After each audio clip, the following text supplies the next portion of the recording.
Bab 21 menyapu. Apa? Zheng Ziong sangat marah hingga dia hampir melompat dan menamparkan Xia Yun.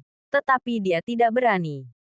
Di mana tempat ini? Perusahaan investasi Ye. Jika dia berani bertindak sembrono, dia dijamin akan dibunuh.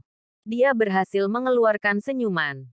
Dan berkata, Sekretaris Xia, kenapa? Bukankah kontraknya sudah dinegosiasikan? Petik 2 titik. Petik 2. Xia Yun dengan santai memberi alasan. Setelah kata-kata itu jatuh, dia melambaikan tangannya. Dua penjaga keamanan yang tinggi dan kuat berlari kemana-mana, dan membawa Zheng Zi pergi dalam sekejap. Baru saja Sekretaris Xia berkata bahwa CEO ingin yang ini keluar. Kedua satpam itu sama sekali tidak berani lalai. Presiden secara pribadi memerintahkannya. Dan tentu saja mereka harus melakukan yang terbaik. Oleh karena itu, ada pemandangan yang mencengangkan di gerbang perusahaan investasi Ye. Zheng Ziong, dengan wajah mengkilap dalam jas dan sepatu kulit, disematkan ke tanah oleh beberapa petugas keamanan, dan kemudian langsung ditendang keluar dari gerbang perusahaan. Banyak orang mengeluarkan ponselnya, merekam video adegan ini, lalu mempostingnya di internet. Villa keluarga Zheng.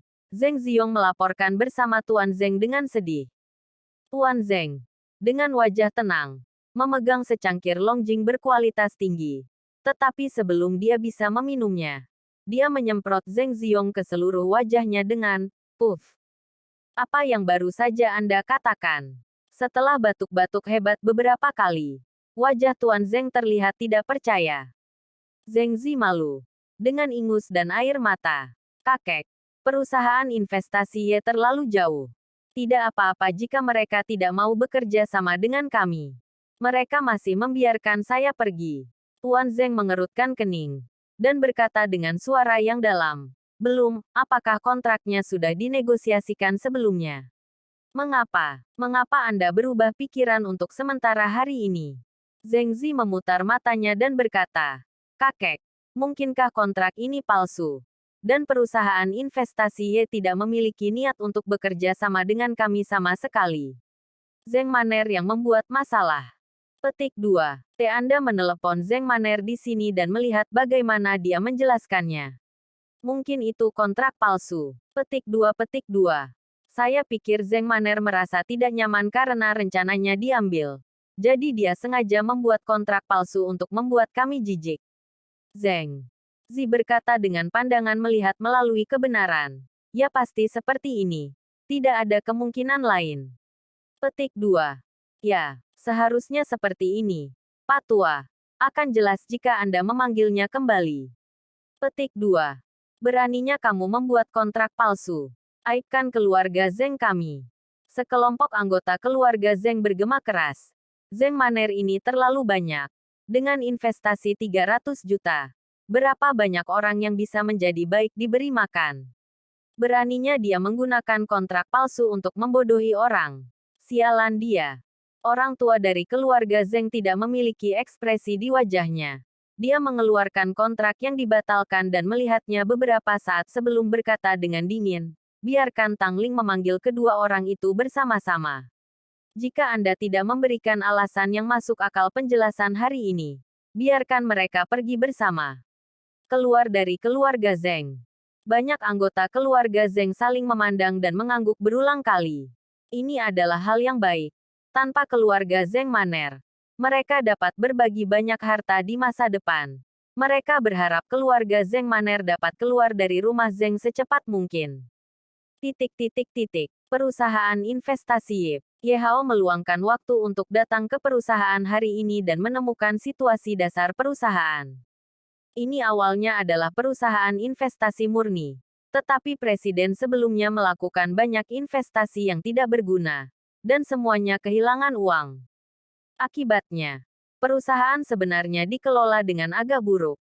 Dan laba tahun lalu sangat minim. Untungnya, begitu Ye Hao menjabat, dia membatalkan beberapa kontrak yang belum diluncurkan. Yang membuat perusahaan menghela nafas lega. Dan saya khawatir investasi berikutnya harus lebih berhati-hati. Ye Hao mungkin melewati semua proyek investasi yang disepakati sehari sebelum kemarin. Nyatanya, kecuali pusat komersial keluarga Zeng, yang memiliki nilai investasi tertentu, Ye Hao tidak menyukai proyek lain. Di tengah-tengah dokumen, Xia Yun mengetuk pintu dan berjalan masuk, berkata, "Dengan hormat, Presiden. Perusahaan membelikan Anda Porsche Panamera untuk Anda gunakan saat bepergian ke dan dari tempat kerja." Tapi dia tidak langsung keluar, dan tampak sedikit ragu-ragu. "Apakah ada yang lain?" Ye Hao bertanya. "Hari ini, video Zeng Ziong dikeluarkan telah diposting di internet, dan video ini telah menjadi viral," kata Xia Yun. Ye Hao mengambil ponsel Xia Yun dan melihatnya. Di layar ponsel, memang ada orang yang diusir, dan ada 7 atau 8 gambar Zeng Ziong. Tetapi orang yang mengambil gambar itu berdiri terlalu jauh dan tidak bisa mendapatkan gambaran yang jelas tentang wajahnya. Video ini disertai dengan iringan Fuk and Fuk, tetapi menjadi sangat populer di internet, dan jumlah suka hampir melebihi 1 juta. Bab 22 Palamela. Sangat menarik. Ye Hao mengacungkan jempol. Wajah Xia Yun sedikit menggelap. "Presiden. Beberapa netizen telah bertanya mengapa kami begitu sombong. Apakah Anda pikir kami perlu mengadakan konferensi pers untuk menjelaskannya? Tampar saja wajah rekan wanita kita di meja depan, dan cari seseorang untuk mempostingnya di internet." Ya, mata Xia Yun berbinar saat mendengarnya. Presiden adalah presiden. Masalah sebesar itu dapat diselesaikan dalam 2 kalimat. Mengapa saya tidak mengharapkannya? Di depan pintu rumah Zeng Maner, tiba-tiba terdengar deru mobil.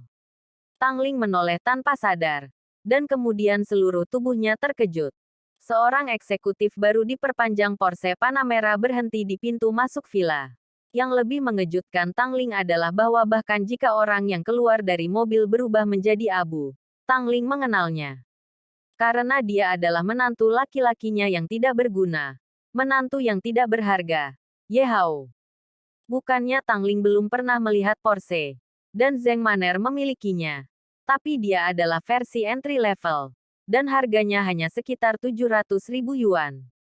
Tapi Ye Hao mengendarai Panamera versi eksekutif, dan harga pendaratan mendekati 2,8 juta.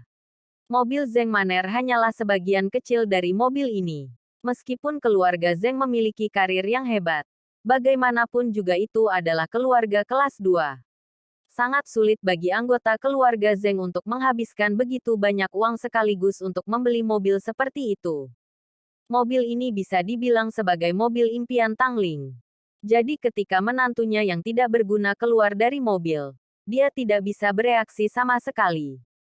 Ye Hao tidak peduli tentang ini. Dia masuk dan menyapa Zeng Maner. "Aku kembali." Zeng Maner juga sedikit bingung. Dia memandang Ye Hao, lalu ke Porsche di luar, dengan ekspresi bertanya di wajahnya. Merasakan mata Zeng Maner, Ye Hao tahu bahwa dia tidak akan mempercayai kebenaran. Jadi dia tersenyum dan berkata, "Ingat teman yang memberi kami surat undangan. Mobil ini miliknya. Saya akan membantunya mengendarainya selama beberapa hari. Mari kita biasakan." Zeng Maner tiba-tiba menyadari. Tidak heran. Tapi teman Ye Hao ini sangat murah hati. Dia tidak hanya memberi mereka surat undangan teratas, tetapi dia juga meminjamkan Ye Hao sebuah mobil senilai lebih dari 2 juta yuan. Dia benar-benar pemilik yang kaya. Pada saat ini, Tang Ling juga pulih. Awalnya, dia berharap sedikit. Tetapi pada saat ini dia hanya bisa mencibir dan berkata, "Saya pikir sampah akan terbalik seperti ikan asin." Tetapi setelah sekian lama, ternyata mobil itu milik orang lain. Mengapa? Apakah Anda belajar menjadi pengemudi untuk orang lain? Petik 2. Ye Hao. Izinkan saya memberitahu Anda. Jika Anda bisa kehilangan orang ini, keluarga Zeng kami tidak mampu kehilangan orang ini. Tidak masalah. Jika Anda ingin menjadi sopir mereka, atau Anda ingin mencuci toilet orang, selama Anda baik, Anda bisa bercerai secepat mungkin. Itu bukan urusan saya. Kamu melakukan hal seperti itu. Ye Hao menggelengkan kepalanya, mengabaikan Tang Ling. Setelah 3 tahun, Dia dan Zheng Maner akhirnya bertemu lagi. Dan sekarang dia bahkan tidak berpikir untuk bercerai. Zheng Maner di belakang ragu-ragu sejenak. Lalu berkata dengan lembut, "Bu, jangan khawatirkan urusanku. Lagi pula, dia sudah mulai bekerja sekarang. Jadi dia berubah. Aku berjanji padanya. Selama dia berperilaku rendah hati, aku akan menjalani kehidupan yang baik dengannya." Tang Ling sedikit terdiam. Sebagai seorang ibu, dia paling tahu temperamen seperti apa yang dimiliki putrinya. Jika Zheng Maner menolak untuk bercerai, tidak ada gunanya mengatakan apapun. Saat ini, telepon Tang Ling berdering, dan dia menjawabnya dengan wajah hormat. Di sisi lain telepon, teriakan dan kutukan terdengar samar. Setelah menutup telepon, wajah Tang Ling menjadi hitam, dan dia berkata dengan marah kepada Ye Hao, "Hal buruk apa yang kamu lakukan?" Orang tua itu menelepon dirinya sendiri dan meminta kami untuk tiba dalam waktu setengah jam. Tidak buruk. Silakan tempel.